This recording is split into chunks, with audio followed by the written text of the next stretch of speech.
ನಾವು ತಮಿಳುನಾಡಿಗೆ ಮುಳುಗ್ತಾ ಇರೋರು ಹುಲ್ಲುಕಡ್ಡಿನೂ ಆಸರೆ ಅಂತಾರೆ.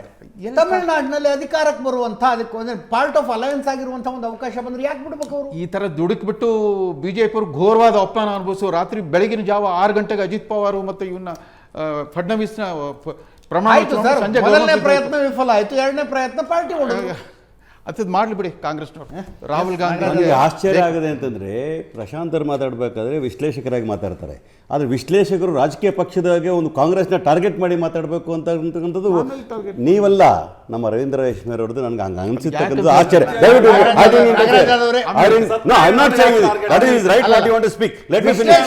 ವಿಶ್ಲೇಷಣೆಗಳು ನಿಮ್ಮ ಮೂಗಿನ ನೇರಕ್ಕೆ ನಾನು ಹೇಳಿದ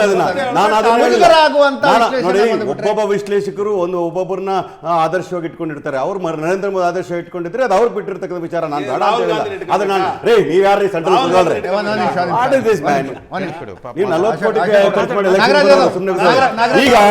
ಈಗ ತಮಿಳುನಾಡು ವಿಚಾರಕ್ಕೆ ಬಂದ್ರೆ ನೇರವಾಗಿ ಹೇಳ್ತೀನಿ ಕೇಳಿ, ಟೈಮ್ ವೇಸ್ಟ್ ಮಾಡೋದು ಬೇಡ. ಇಂಜೆಕ್ಷನ್ ಕೊಡ್ತಾರೆ ಅಂತ ಡಾಕ್ಟರ್ನ ದ್ವೇಷ ಮಾಡಬಾರ್ದು. ಒಂದು ನಿಮಿಷ ಪ್ಲೀಸ್. ನಾನು ಇಂಜೆಕ್ಷನ್ ಕೊಡ್ತಕ್ಕಂಥ ಡಾಕ್ಟರ್ನ ಯಾವಾಗಲೂ ಕೂಡ ಪೇಷಂಟ್ ಹೋದಾಗ ಬಹಳ ಎತ್ತರದಲ್ಲಿ ನೋಡಿ ಬರೋಣ. ಈಗ 1967ರಿಂದ ಇವತ್ತರೆಗೂ ಕೂಡ ರಾಷ್ಟ್ರೀಯ ಪಕ್ಷಗಳು ಅಲ್ಲಿ DMK ಅಥವಾ AIADMKನೇ ನಂಬಿಕೊಂಡು ರಾಜಕೀಯ ಮಾಡ್ತಕ್ಕಂಥ ಪರಿಸ್ಥಿತಿಗಳಿತ್ತು. ಈಗ ಅದು ಬದಲಾವಣೆ ಆಗ್ತಾ ಇರ್ತಕ್ಕಂಥ ಒಳ್ಳೆ ಬೆಳವಣಿಗೆ ಅಂತ ಭಾವಿಸಿದ್ದೇನೆ. ಈಗ ನಾವು ಕೊಟ್ಟಿರ್ತಕ್ಕಂಥ ಬೆಂಬಲ ಅಂತಕ್ಕಂಥದ್ದು ಕೇವಲ ಅಧಿಕಾರ ದಾಹದಿಂದ ಕೊಟ್ಟಂಥ ಬೆಂಬಲ ಅಲ್ಲ. ನಮ್ಗಿರ್ತಕ್ಕಂತಹ ಐಡಿಯಾಲಜಿಕಲಿ ಯಾರ ಹತ್ರ ಆಗ್ತಾರೋ ಅವ್ರು ಮಾಡಬೇಕು ಅಂತ. ನಿಮಗೆ ಸತ್ಯ ಹೇಳಬೇಕು ಅಂದರೆ DMK ಜೊತೆಲಿ ಅಲಯನ್ಸ್ ಮಾಡಿದಾಗಲೂ ಕೂಡ ಇದೇ ಟಿವಿಯಲ್ಲಿ ಮಾತಾಡೋದು ನೀವು ನನ್ನ ಕೇಳಿದ್ರಿ, ಏನ್ರಿ DMKನ ಬಿಟ್ಟು ನೀವು TVK ಜೊತೆ ಹೋಗ್ತಾ ಇದ್ದೀರಾ ಅಂತ ಪ್ರಶ್ನೆಗಳನ್ನ ಕೇಳಿದ್ರಿ. We tried our best to align with him earlier also. Our mind set was to go with TVK. ನಾವು TVK ಜೊತೆ ಹೋಗಬೇಕು ಅಂತ ಪ್ರಯತ್ನ ಮಾಡಿದ್ವಿ, ಸಫಲರಾಗಲಿಲ್ಲ ನಮ್ಮ ಮಾತು ಹೇಳಿದ್ವಿ. ಅವರೇ ಬೇಡ ನಾವು ಯಾರ ಜೊತೆಗೆ ಹೋಗಲ್ಲ ಅಂತ ಹೇಳಿದ್ರು. ನಿಜ. ಗಾಂಧಿ ಅವರು ಮೈ ಡಿಯರ್ ಬ್ರದರ್ ಸ್ಟಾಲಿನ್ ಅಂತ ಹೇಳಿ ಮುಂದೆ ಹೇಳಿದ್ರು, I never call anybody brother but I am only calling Stalin as my brother. ಇಲ್ಲ ಈಗಲೂ ಹೇಳಿ, even now Stalin is our brother.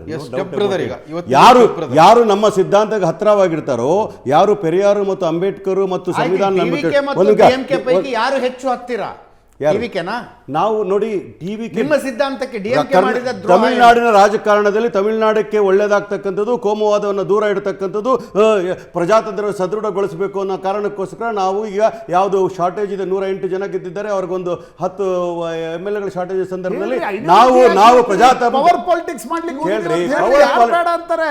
ದಯವಿಟ್ಟು ಟೈಮ್ ಕೊಟ್ಬಿಟ್ಟು ಟೈಮ್ ಇಲ್ಲ. ನಾನೇನು ಹೇಳ್ತಾ ಇದ್ದೀನಿ ಅಂತಂದರೆ, ಒಂದು ಕಡೆ ನಾವು ಅಧಿಕಾರಕ್ಕೆ ಲಾಲಾಸಕ್ಕೆ ಹೋಗಲಿಲ್ಲ, ಆದರೆ ಪ್ರಜಾತಂತ್ರ ಸದೃಢಗೊಳಿಸಬೇಕು ಅಂತಕ್ಕಂಥ ಕಾರಣಕ್ಕೋಸ್ಕರ ಸೆಕ್ಯುಲರ್ ಫ್ಯಾಬ್ರಿಕ್ ಆಫ್ ದಿಸ್ ಕಂಟ್ರಿನ ಸದೃಢಗೊಳಿಸಬೇಕು. ಮುಂದಿನ ಬರ್ತಕ್ಕಂಥ ಲೋಕಸಭಾ ಚುನಾವಣೆಯಲ್ಲಿ we want to take on the communal forces again ಅನ್ನಬೇಕಾದ್ರೆ ಇವ್ರನ್ನ ನಾವು ಸಪೋರ್ಟ್ ಮಾಡಿದ್ದೇವೆ. ಅಂದ ಮಾತ್ರಕ್ಕೆ DMK ಅಜೆಂಡಾ ಏನಿತ್ತು, BJPನ ಅಧಿಕಾರದಿಂದ ದೂರ ಇಡಬೇಕು, ಕಮ್ಯುನಲ್ ಫೋರ್ಸ್ನ ದೂರ ಇಡಬೇಕು ಅಂತಂದ್ರು. That also benefits DMK also. We are supporting a secular fabric of Tamil Nadu. ಒಂದಾಯ್ತಾ? ಏನು ದೂರ ಇಡೋದಲ್ಲ ಯಾರನ್ನ ಜನ ಈಗ ಬಿಜೆಪಿ ಅಲ್ಲ ಮತ್ತು ಬಿಜೆಪಿಯ ಪ್ರಾಕ್ಸಿಗಳು ಬಿಜೆಪಿ ಅಲ್ಲ AIADMK ಬಿಜೆಪಿ ಪ್ರಾಕ್ಸಿ ಅವರು they are Tide up with BJP ಅಂತ ಏನ್ ಹೇಳ್ಬೇಕು?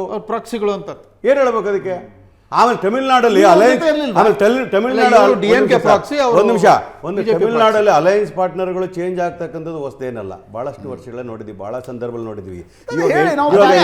NDA ಅವರ ಅಧಿಕಾರಕ್ಕೆ ಬಂದಾಗ ಕೂಡ ಹಲವಾರು ಪಾರ್ಟಿಗಳು, ಸುಮಾರು 19 ಪಾರ್ಟಿಗಳು ಅವರ ಅಲಯನ್ಸ್ NDAಯಿಂದ ಹೊರಗಡೆ ಹೋಗಿರ್ತಕ್ಕಂಥ ನಾವು ನೋಡಿದ್ವಿ. ಅದು ಪಂಜಾಬ್ ಅಲ್ಲಿ ಇರ್ಬೋದು, ಬೇರೆ ಬೇರೆ ರಾಜ್ಯಗಳಿರ್ಬೋದು. ಇತ್ತು ಮಹಾರಾಷ್ಟ್ರದಲ್ಲಿ ಶಿವಸೇನೆ ಎಷ್ಟು ನಾವು ಕಾಂಗ್ರೆಸ್ DMKಗೆ ಇದ್ದಂತಹ ಸಂಬಂಧಕ್ಕಿಂತ ಹೆಚ್ಚಾಗಿ ಶಿವಸೇನೆ ಮತ್ತು ಬಿಜೆಪಿ ಬಹಳ ಕ್ಲೋಸ್ ಆಗಿದ್ರು. ಯಾಕೆ ಬಿಟ್ಟೋದ್ರು ಅವಾಗ? ಶೀಟ್ ಶೇರಿ ನೋಡ್ರಿ, ಸುಮ್ಮನೆ ಇರ್ಬೇಕು ಮಾತಾಡುವಾಗ. ಹಾಗಾಗಿ ಪಾಲಿಟಿಕ್ಸ್ ಅಲ್ಲಿ ನೋಬಡಿ ಪಾಲಿಟಿಕ್ಸ್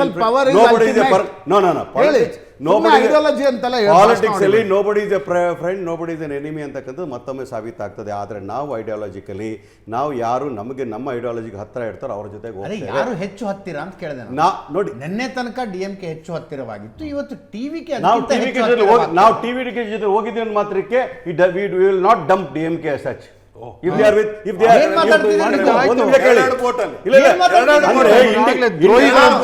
ಆಡಳಿತ ಪಕ್ಷದ ಜೊತೆಗೂ ಇರ್ತೀವಿ, ವಿರೋಧ ಪಕ್ಷದ ಜೊತೆಗೂ ಇರ್ತೀವಿ ಅಂತ ಅವರು ಒಂದು ನಿಮಿಷ ಅವರು ಇಂಡಿಯಾ ಅಲಯನ್ಸ್ ಅಲ್ಲಿ ಏನ್ ಮಾಡ್ತೀರಿ? ಅವ್ರು ಇಂಡಿಯಾ ಅಲಯನ್ಸ್ ಕಂಟಿನ್ಯೂ ಆಗ್ತಾರೆ. DMK ಅವರು ನೋಡ್ತಾ ಇರಿ ನೋಡ್ತಾ ಇರಿ, ನಾಗರಾಜ್ ಯಾದವ್, ನೋಡ್ತಾ ಇರಿ. ನಾಗರಾಜ್ ಯಾದವ್. ಇದು ದೇಶದ ವಿಚಾರ ಬಂದಾಗ, ತಮಿಳುನಾಡಿನ ವಿಚಾರ ಬಂದಾಗ ಆಗಬಹುದು. ಪಶ್ಚಿಮ ಬಂಗಾಳದಲ್ಲಿ ಅಲ್ಲ, ಒಂದ್ ನಿಮಿಷ, ಪಶ್ಚಿಮ ಬಂಗಾಳದಲ್ಲಿ ನೀವು ಕಮ್ಯುನಿಸ್ಟ್ ಪಾರ್ಟಿಯವರು ಬಡದಾಡ್ತೀರಿ, ಅಲಯನ್ಸ್ ಮಾಡ್ಕ ನಮ್ಮ ಇಂಡಿಯಾ ಕೂಟದಲ್ಲಿ ಅಲಯನ್ಸ್ ಅಲ್ಲಿ ಇರ್ತೀರಿ. ಆದ್ರೆ ಒಂದು ಲಾರ್ಜರ್ ಈಗ ಇನ್ನೊಂದು ಹೇಳಿ, ಒಂದು serious question ಇದೆ. ಮಮತಾ ಬ್ಯಾನರ್ಜಿ ಒಂದು ಮಾತು ಹೇಳ್ತಾರೆ. ಈ ಮಮತಾ ಬ್ಯಾನರ್ಜಿ ಇವತ್ತೊಂದು ದಿವಸ ಮಾತಾಡುವಾಗ ಹೇಳ್ತಾ ಇರ್ತಾರೆ, ಇಲ್ಲ ನಾವು ಇಂಡಿಯಾ ಒಕ್ಕೂಟನ ಬೆಳೆಸಬೇಕಾಗ್ತದೆ, ಸದೃಢಗೊಳಿಸಬೇಕಾದ್ರೆ, ಈ ಕೋಮುವಾದ ದೂರ ಇಡಬೇಕಂತ ಇವತ್ತು ಮಾತಾಡ್ತಾ ಇದ್ದಾರೆ. ಮೊದಲು ಅವ್ರು ಏನು ಹೇಳ್ತಾ ಇದ್ರು ಅವರು? ಮಮತಾ ಬ್ಯಾನರ್ಜಿ ಹೇಳಿದ್ರು, she didn't want to go with Congress people. ಇವಾಗ ಏನ್ ಹೇಳ್ತಾ ಇದಾರೆ? ಇಂಡಿಯಾ ಜೊತೆ ಹೋಗ್ಬೇಕು ಅಂತ ಹೇಳ್ತಾರೆ. ಆ ಕಾರಣ ಕೇಳ್ತಾ ಇದೀನಿ ಕೇಳಿ. ಈಗಿನ ಪ್ರಸ್ತುತ ಪ್ರಶಾಂತ್ ಕೂತ್ಕೊಂಡು ಯೋಚನೆ ಮಾಡಿ. ಇವತ್ತು ಅಖಿಲೇಶ್ ಯಾದವ್ ಏನು ಯೋಚನೆ ಮಾಡ್ತಿರ್ಬೇಕು? ಕಾಂಗ್ರೆಸ್ಸಿಗೆ ಜಾಸ್ತಿ ಸೀಟ್ ಕೊಟ್ಟು ನಾಳೆ ಅದಕ್ಕೆ ಏನಾದರೂ ಬಂದರೆ, ನಾವು ಕಡಿಮೆ ಆಗಿ ಕಾಂಗ್ರೆಸ್ ಒಂದು 20 ಬಂದರೆ ಅವ್ರು ಬೇರೆಯವ್ರ ಜೊತೆ ಹೋಗ್ಬೋದು. ಹೌದು. ತೇಜಸ್ವಿ ಯಾದವ್ ಕಾಂಗ್ರೆಸ್ ಬಗ್ಗೆ ಎಕ್ಸಿಸ್ಟಿಂಗ್ ಅಲಯನ್ಸ್ ಹೆಂಗೆ ನಿಮ್ಮನ್ನು ನಂಬ್ತಾರೆ ಅಂತ ನೋಡಿ, ಪ್ರಶ್ನೆ ಬರುತ್ತಲ್ಲ. ನಂಬಲಿಕ್ಕೆ ಕಾರಣ ಏನಂದ್ರೆ, ನಾವು ಕೋಮುವಾದಗಳಲ್ಲಿ ಹೋಗಲ್ಲ ಅಂತಕ್ಕಂಥದ್ದು ಸದೃಢವಾಗಿರ್ತಕ್ಕಂಥ ತೀರ್ಮಾನ. ಅದೇ ಅಖಿಲೇಶ್ ಯಾದವ್ ಇರ್ಬೋದು, ಮಮತಾ ಬ್ಯಾನರ್ಜಿ ಇರ್ಬೋದು, ತೇಜಸ್ವಿ ಯಾದವ್ ಇರ್ಬೋದು, ಇನ್ಯಾರೇ ಇದ್ರು ಕೂಡ ಕಾಂಗ್ರೆಸ್ ನೆವರ್ ಕಾಂಪ್ರಮೈಸ್ ಹೋಗ್ತೇವೆ. ಕೋಮುವಾದ, ಜಾತ್ಯತೀತತೆ, ಪ್ರಜಾಪ್ರಭುತ್ವ. ಆಮೇಲೆ ರವೀಂದ್ರ ರಾಜೇಶ್ವರಿ ಇನ್ನೊಂದಂದ್ರು, ಯಾರು ಮುಸ್ಲಿಂ ಸೆಕ್ಯುಲರ್ ಅಂತೇಳಿ, ಅದೆಲ್ಲ ಅವರ ಬಿಜೆಪಿಯ ವ್ಯಾಖ್ಯಾನ ನಮ್ಗೆ ಹೇಳಬಾರ್ದು. ನಮಗೆ ನಾವು ಮನುಷ್ಯತ್ವವನ್ನು ಪ್ರತಿಪಾದನೆ ಮಾಡ್ತಕ್ಕಂಥ ಜಾತಿ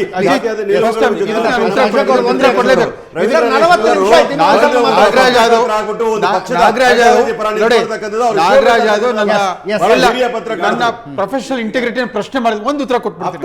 ನನ್ನ ಸಂಕಟ ಇರೋದು, ಕಾಮರಾಜ್ ನಾಡಾರ್ ಕಾಂಗ್ರೆಸ್ ಸೋತು ಈ DMK ಪಕ್ಷ ಬಂದ ಮೇಲೆ ಬೆಂಗಳೂರಿನಲ್ಲಿ ಹಿಂದಿ ವಿರೋಧಿ ಚಳವಳಿ ಬೆಂಗಳೂರು ಹೊತ್ತು ಉರಿದಿತ್ತು. ಅವತ್ತಿಂದ ನಾನು ನೋಡ್ತಾ ಇದ್ದೆ, ಇದಕ್ಕೊಂದು ಪರ್ಯಾಯ, ಬ್ರಾಹ್ಮಣನಿಂದನೇ ಹಿಂದಿ ದ್ವೇಷ, ಬ್ರಾಹ್ಮಣನಿಂದನೇ ಭಾಷಾ ದ್ವೇಷ ಬಿಟ್ಟು ಕಾಂಗ್ರೆಸ್ನಿಂದ ಒಬ್ಬ ಉದಯೋನ್ಮುಖ ನಾಯಕ ಬಂದಿದ್ರು. ಯಾರಂದ್ರೆ ಎಸ್ ಮೋಹನ್ ಕುಮಾರ್ ಮಂಗಲಂ. ಇಂದಿರಾ ಗಾಂಧಿ ಅವರು ಮೊದಲು ಕಮ್ಯುನಿಸ್ಟ್ ಆಗಿದ್ರು. ಇಂದಿರಾ ಗಾಂಧಿಯವರ ಗರೀಬ್ ಹಟಾವ್ ರಾಜಕಾರಣಕ್ಕೆ ಒಂದು ಅತ್ಯಂತ ಚುರುಕಾದ ಒಂದು ಇದು ಕೊಟ್ಟಿದ್ದು, ಒಂದು ಕಟಿಂಗ್ ಏಜ್ ಕೊಟ್ಟಿದ್ದು ಮೋಹನ್ ಕುಮಾರ್ ಮಂಗಲಂ.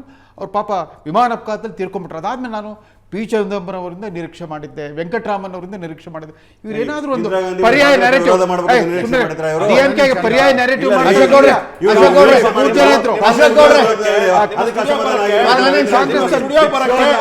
ಸರೆಂಡರ್ ಮಾಡ್ತಾರೆ ಕಾಂಗ್ರೆಸ್. ಒಂದ್ ಸ್ವಲ್ಪ ಅಶೋಕ್ ಗೌಡ್ರು ಹೇಳೋದು ಕೇಳಿಸ್ಕೊಂಡು, ಈಗ ಒಂದೊಂದು ತಾಸು ಟ್ರಾವೆಲ್ ಮಾಡ್ಕೊಂಡು ಸ್ಟುಡಿಯೋ ತನಕ ಬಂದಿರ್ತಾರ್ರಿ. 40 ನಿಮಿಷ ಆದ್ರೂ 1 ನಿಮಿಷ ಮಾತಾಡೋದಕ್ಕೆ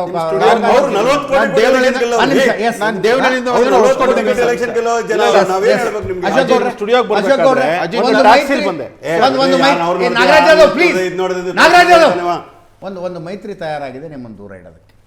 ನಮ್ಮನ್ನು ದೂರ ಇಡ್ತಾರೆ ಅನ್ನತಕ್ಕಂಥ ನಮ್ದು ಏನೇನು ಅಭ್ಯಂತರ ಇಲ್ಲ, ಇಡ್ಲಿ ತೊಂದರೆ ಇಲ್ಲ. ಒಂದಲ್ಲ ಒಂದು ಸತಿ ನಾವು ತಮಿಳ್ನಾಡಲ್ಲೂ ಹೇಗೆ ವೆಸ್ಟ್ ಬೆಂಗಾಲಲ್ಲಿ ಬಂದೀವಿ, ಹಾಗೆ ತಮಿಳ್ನಾಡಲ್ಲೂ ಬರ್ತೀವಿ, ಕೇರಳದಲ್ಲೂ ಬರ್ತೀವಿ. ಖಂಡಿತವಾಗ್ಲೂ ಮುಂದಿನ ದಿನ ಅದು ಗ್ರೀನ್ ಆಗಿ ರೆಡಿ ಆಗಿದೆ. ನಾವು ಖಂಡಿತವಾಗ್ಲೂ ಅಲ್ಲಿ ಗದ್ದೆ ಮಾಡ್ತೀವಿ. ನಾವು ಫಸಲು ಬೆಳೆ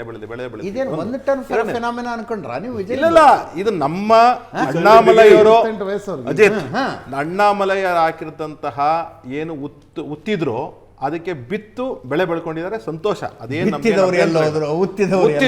ಉತ್ತಿದವರು ಅಣ್ಣಾಮಲೈ ಆಯ್ತಾ, ಬಿತ್ತಿದವರು ವಿಜಯ್ ಅವರು ಬೆಳ್ಕೊಂಡಿದ್ದಾರೆ, ತೊಂದರೆ ಇಲ್ಲ, ನೋ ಪ್ರಾಬ್ಲಮ್. ಬುತ್ತಿದವರು ಅಂತೂ ಖಂಡಿತವಲ್ಲ ಅಣ್ಣಾಮಲೈ. ಒಂದು ಹೇಳ್ತೀನಿ ಕೇಳಿ, ಇವತ್ತು ಟ್ಯಾಕ್ಸಿಲ್ ಬರ್ಬೇಕಾದ್ರೆ ಆ ಟ್ಯಾಕ್ಸಿ ಡ್ರೈವರ್ ಒಂದು ಹೇಳ್ತಿದ್ದ, ಕಾಂಗ್ರೆಸ್ನವ್ರು ಎಷ್ಟು ದ್ರೋಹ ಮಾಡ್ತಾರಣ ಅಂತ ಅಂದ್ಬಿಟ್ಟು ಕೇಳ್ತಿದ್ದ. ಮಂಡ್ಯ ಕಡೆ ಹುಡುಗ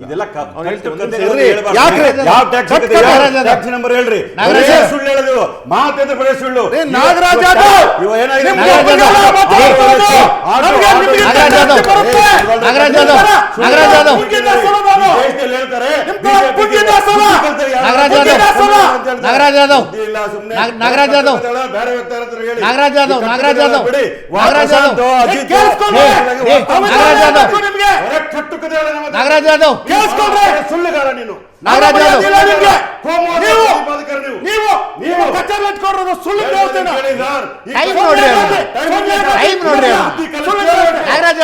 ಬುದ್ಧಿ ಕಲಿಸ್ತೇವೆ, ಕಟ್ಟುಕತೆಗಳನ್ನು ಒಪ್ಪಲಿಕ್ಕೆ ಸಾಧ್ಯ ಇಲ್ಲ. ಕಲಿಸಿರಂತೆ ಬಿಡಿ, ಮಾತು ಕೇಳಿಸ್ಕೊಳ್ರಿ. ಈಗ ತಮಿಳುನಾಡಿನಲ್ಲಿ ಏನು ಸ್ಟೇಕ್ಸ್ ಇಲ್ಲ.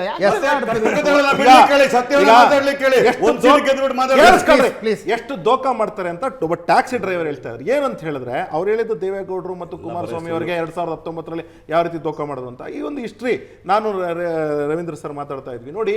ಆಗ್ಲಿ ಚೌಧರಿ ಚರಣ್ ಸಿಂಗ್ ಇರ್ಬೋದು, ಗುಜ್ರಾಲ್ ಇರ್ಬೋದು, ದೇವೇಗೌಡರು ಇರ್ಬೋದು, ಅಥವಾ ಚಂದ್ರಶೇಖರ್ ಇರ್ಬೋದು, ಇದೆಲ್ಲ ಒಂದ್ ಕಡೆ ಆದ್ರೆ ಕರ್ನಾಟಕದಲ್ಲೂ ಸಹ ದೋಖ ಮಾಡಿದ್ದಾರೆ, ಅನೇಕ ರಾಜ್ಯಗಳಲ್ಲಿ ದೋಖ ಮಾಡಿದ್ದಾರೆ.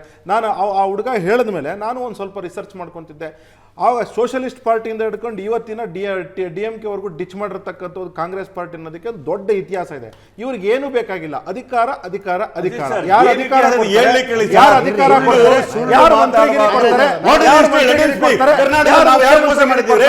ಮನೇಲಿ ಕೂತ್ಕೊಂಡು ಕೇಳಿಸ್ಕೊಳ್ರಿ, ಕೇಳಿಸ್ಕೊಳ್ರಿ. ಕೇಳಿಸ್ಕೊಳ್ರಿ, ನನಗೆ. ಎರಡು ರಾಷ್ಟ್ರೀಯ ಪಕ್ಷಗಳ ವಕ್ತಾರರ ಮಾತುಗಳನ್ನು ಕೇಳ್ತಾ ಇರುವ ರೀಜನಲ್ ಪಾರ್ಟಿಗಳಿಗೆ ಏನು ಅನ್ನಿಸ್ಬೋದು? ಕಾಂಗ್ರೆಸ್ನವ್ರ ಜೊತೆಗೆ ಹೋದ್ರೆ ಮೋಸ ಆಗುತ್ತೆ, ಬಿಜೆಪಿ ಅವ್ರ ಜೊತೆಗೆ ಹೋದ್ರೆ ನುಂಗಿ ನೀರು ಕುಡಿದು ಬಿಡ್ತಾರೆ, ನಾವೇನ್ ಮಾಡೋಣ ಅಂತ ಯೋಚನೆ ಮಾಡ್ತೀವಿ. ನಾನು ಮುಗಿಸ್ಬಿಡ್ತೀನಿ. ಅವ್ರ ಜೊತೆಗೆ ಹೋದ್ರೆ ಮೋಸ, ನಿಮ್ ಜೊತೆಗೆ ಹೋದ್ರೆ ನುಂಗಿ ನೀರೇ ನೀರೇ ಕುಡಿದು ನಾಗರಾಜ್ ಅವ್ರಿಗೆ ಅಜಿತ್ ಮಾತಾಡೋಣ, ಸ್ವಲ್ಪ ಬಿಡ್ತಾರೆ. ಸಣ್ಣ ಬ್ರೇಕ್.